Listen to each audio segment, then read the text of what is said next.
Saint Faustina wrote with quiet awe, "Today I was in heaven in spirit, and I saw its inconceivable beauties and the happiness that awaits us after death." Diary 777. These words were not written to satisfy curiosity, but to calm fear, to remind grieving hearts that death does not end love, and that what awaits the soul is far greater than what it leaves behind. Have you ever wondered what truly happens to someone you love the moment they leave this world? Have you ever felt the ache of not knowing whether they are at peace, whether they are safe, whether they are close to God? And have you ever asked yourself if heaven is distant or closer than you dare to hope? In the quiet stillness of her convent, where the walls seemed to breathe silence and the air carried the weight of prayer, Saint Faustina was allowed to glimpse what lies beyond death, not as fantasy, not as poetry, but as truth. Before we go deeper, subscribe if you wish to walk through the authentic revelations Jesus entrusted to Saint Faustina, revelations meant to heal the grieving heart, not disturb it. Faustina understood something essential about death that many fear to face. When a loved one passes away, the soul does not fall into emptiness. It does not wander aimlessly. It does not vanish. The soul immediately stands in the presence of truth before God Himself. And this encounter is not cold or distant. It is intimate, personal, exact. The soul sees its life as God sees it, not with cruelty, but with perfect clarity. She once described how, when a soul leaves the body, it awakens into a reality more vivid than anything on earth. The limitations of time disappear, the confusion of human emotions falls away. What remains is truth and longing. If the soul has loved God, even imperfectly, it runs toward Him with a desire stronger than fear. And if purification is needed, it is not imposed with anger but embraced with hope. Faustina was shown that for those who die in God's grace, even if wounded, even if imperfect, death is not a punishment. It is a passage, a threshold, a crossing into a light that does not blind but heals. She understood why Jesus told her that heaven is not a distant reward, it is a home prepared with tenderness. As she prayed one night in her cell, thinking of souls who had passed from this world, Faustina felt Jesus draw her heart toward a profound reassurance. No soul that is loved by God is ever lost in death. What awaits them is not darkness, but encounter, not abandonment, but presence, not silence, but understanding. This is what few truly believe, that God meets the soul at death not as a stranger, but as someone who has been waiting. Every tear, every prayer, every quiet act of love is remembered. Nothing is wasted, nothing is forgotten. And Faustina knew then that grief on earth is real, but so is hope beyond it. Because death does not erase love. It reveals where love is leading.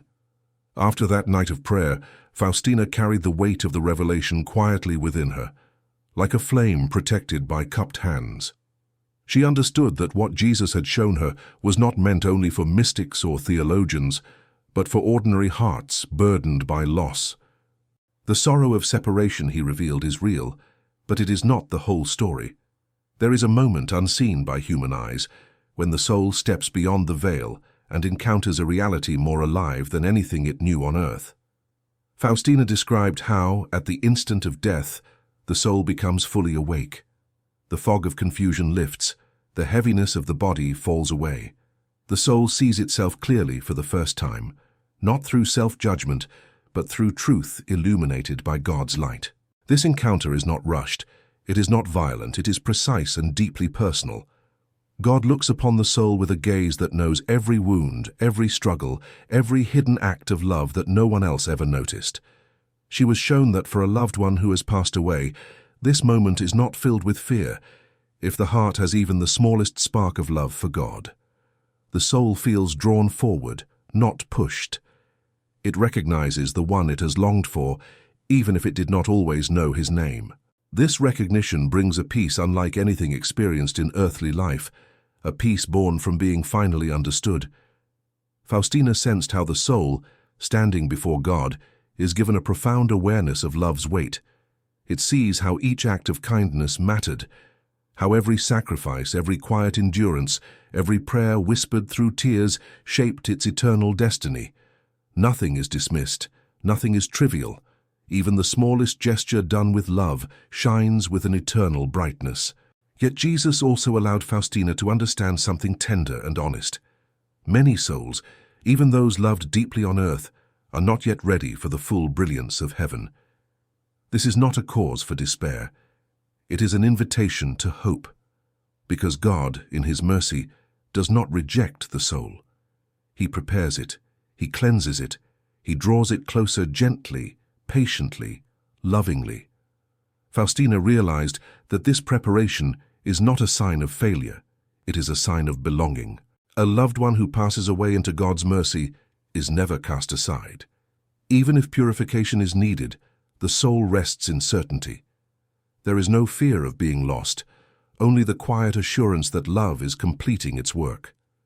She felt Jesus impress upon her heart a truth meant to console the grieving.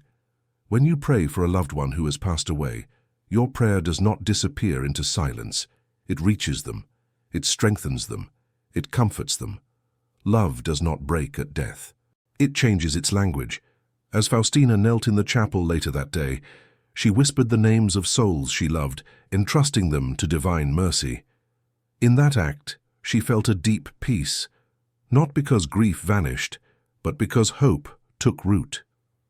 What awaits a loved one beyond death is not emptiness, it is encounter, it is truth, it is mercy unfolding step by step toward eternal light. As the days passed, Faustina noticed how the revelation about death began to reshape the way she looked at the living. Every conversation felt more precious. Every small act of patience carried an eternal weight. She understood now that life on earth is not disconnected from what awaits beyond it. It is quietly preparing the soul for its final meeting with God. This awareness did not make her fearful. It made her attentive. One afternoon, while sitting in the convent garden, she watched leaves drift slowly from the trees, settling softly onto the ground. The motion stirred something within her. Jesus allowed her to understand that death is not a violent tearing away for the soul that belongs to God. It is more like a gentle release, like a leaf finally letting go when the season has passed. The soul does not fall into darkness, it falls into truth. Faustina sensed that when a loved one passes away, the soul is immediately surrounded by clarity. The noise of the world fades, the opinions of others lose their power. The soul no longer measures itself by human success or failure. It stands before God as it truly is, known completely, loved completely, and in that moment, every false fear dissolves. She was shown that many souls experience a profound surprise at death, not terror, but wonder. They realize how close God always was, how many times grace brushed against them unnoticed, how often mercy protected them when they were unaware. This realization brings both joy and a gentle sorrow, not because God accuses, but because the soul finally sees how much it was loved. Faustina felt this truth deeply when she prayed for the deceased during her hours in the chapel. She understood that souls who have passed are not distant or unreachable. They are alive in God, more awake than ever before. Their journey continues, not in uncertainty but in direction. Every step draws them closer to the fullness of light. Jesus allowed her to grasp another tender truth. A loved one who has passed away does not forget those still on earth. Love, once purified, becomes clearer, not weaker. Souls remember, souls care, souls intercede when God allows, and while the living cannot see them, the bond of love remains alive within divine mercy. This understanding transformed Faustina's grief. It did not remove sorrow, but it softened it. Grief no longer felt like abandonment. It felt like longing stretched across a veil that would one day be lifted. As evening approached and the convent bell rang softly, Faustina returned to prayer with a quieter heart. She whispered again the names of those she loved, trusting that every syllable reached beyond time, and in that trust she felt a deep assurance settle within her. Death does not end relationship, it deepens it in God. What awaits a loved one is not silence but awareness, not loss but transition, not separation but a new way of being held by mercy.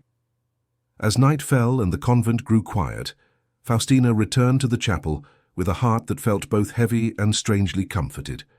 The sanctuary lamp burned steadily, a small flame that never slept, reminding her that God's presence does not withdraw when the world rests. She knelt, listening to the silence, and Jesus allowed her to understand another layer of what awaits a loved one after death, something few on earth fully grasp. She felt shown that the soul, once separated from the body, no longer experiences time as the living do. Waiting does not feel like waiting. Distance does not feel like distance.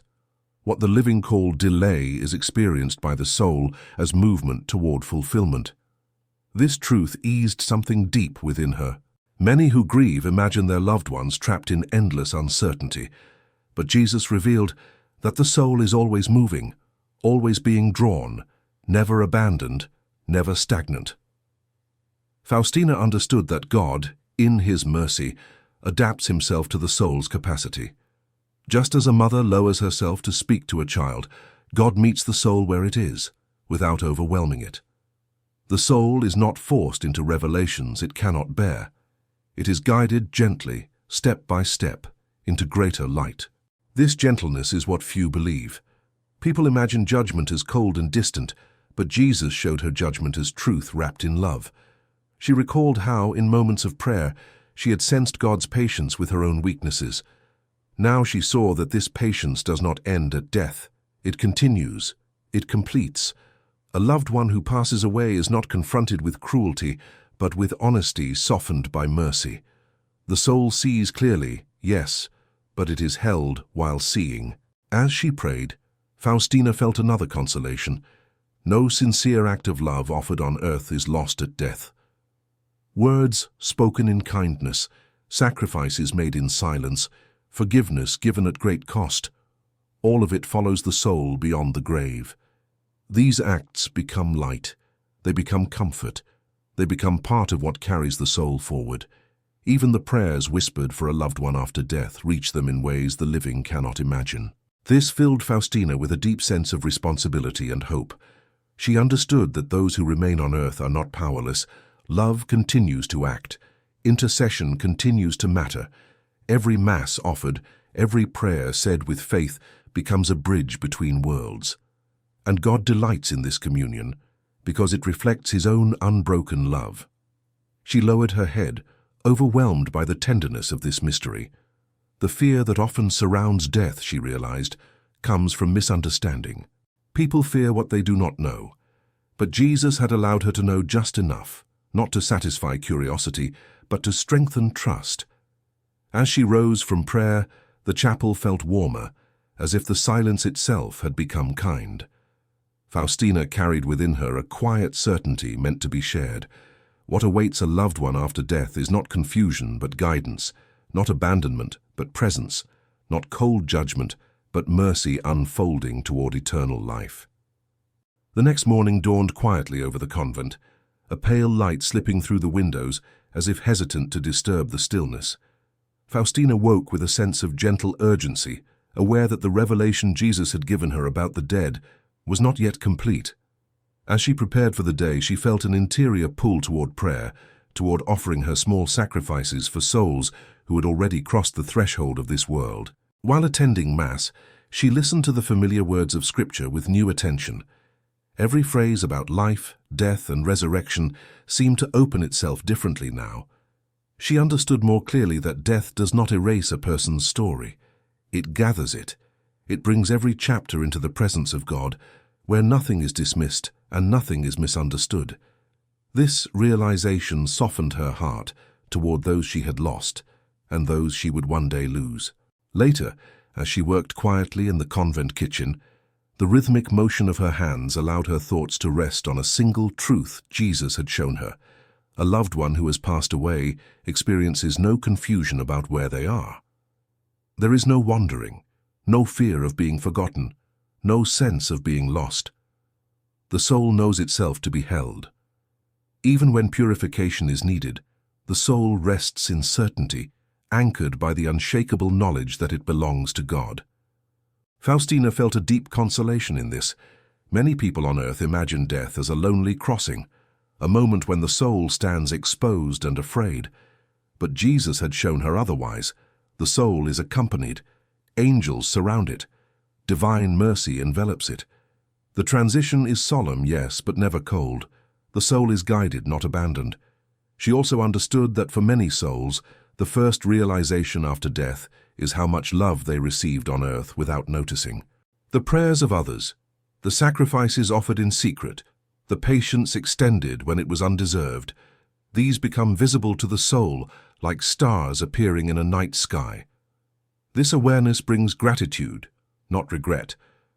The soul sees that it was carried more than it ever knew. As the afternoon passed, Faustina returned to the chapel. Kneeling in silence, she felt an interior closeness to those who had died, as if the distance between worlds had thinned. Jesus allowed her to sense that souls who have passed are deeply aware of prayers offered for them. They are strengthened by them, comforted by them, drawn closer to the fullness of light through them. This understanding gave new meaning to her suffering. Every act of patience, every small renunciation, every hidden sacrifice could now be offered for a loved one who had passed away. Love could still act. Mercy could still move. Nothing was finished. Everything was being transformed. Faustina whispered quietly, offering her day for the dead, and felt a gentle peace settle in her heart. She realized that grief does not disappear when one understands these truths, but it is transfigured. It becomes hope shaped by trust. What awaits a loved one after death is not silence, not emptiness, not fear, but a journey guided by mercy, supported by love, and drawn steadily toward God's eternal embrace. As evening returned, and the convent settled once more into silence, Faustina felt her heart rest in a quiet certainty. The revelations Jesus had given her no longer stirred anxiety or sorrow within her. They brought clarity. She walked slowly into the chapel, the familiar scent of wax and old wood surrounding her like a memory. The sanctuary lamp glowed steadily, faithful and calm, reflecting what she now understood about the soul beyond death. It is never alone. Kneeling before the tabernacle, Faustina sensed Jesus drawing her attention to one final truth, meant to console every grieving heart. What awaits a loved one who has passed away is not something distant or abstract. It is encounter. Immediate, personal, unmistakable encounter. The soul meets God not as a judge eager to condemn, but as a father who knows every step the soul has taken, every wound it has carried, every effort it has made to love, even when that love was imperfect. She felt shown that at the moment of death, fear dissolves for the soul that has even a small openness to God. The noise of the world fades. The weight of misunderstanding falls away. What remains is truth embraced by mercy. The soul does not struggle to explain itself. It is already known, already understood, already held. Faustina understood that for those who mourn, this truth changes everything. The loved one they miss is not lost in darkness or confusion. They are not forgotten. They are not suspended in emptiness. They are alive in God, more aware than ever before, carried forward by mercy. And even if purification is needed, it unfolds within hope, never despair. She reflected on how often people imagine death as a severing of bonds. But Jesus showed her that love does not break at death. It is clarified, freed from misunderstanding, freed from fear, freed from distraction. A loved one who has passed away loves more purely now, even if that love must still be purified. They remember, they care, they wait, not with anxiety, but with certainty. As Faustina prayed, she whispered softly the words that had become the center of her entire spiritual life. Jesus, I trust in you. In that trust, she felt the distance between earth and eternity grow thin. She realized that every prayer offered for the dead is an act of cooperation with divine mercy. Every tear shed in faith becomes an offering. Every moment of remembrance becomes a bridge. She rose from prayer with a heart that felt both tender and strong. The grief she carried was no longer heavy. It was hopeful. She knew now that to love someone who has passed away is not to cling to absence, but to participate in mercy, to entrust them continually into God's hands, to believe, even without seeing, that they are being led where love is complete. As she extinguished the candle and the chapel fell into gentle shadow, Faustina carried within her a final certainty meant for every soul who mourns. What awaits a loved one beyond death is not abandonment, but fulfillment. Not silence, but truth. Not separation, but a deeper union, one that will in God's time be shared again.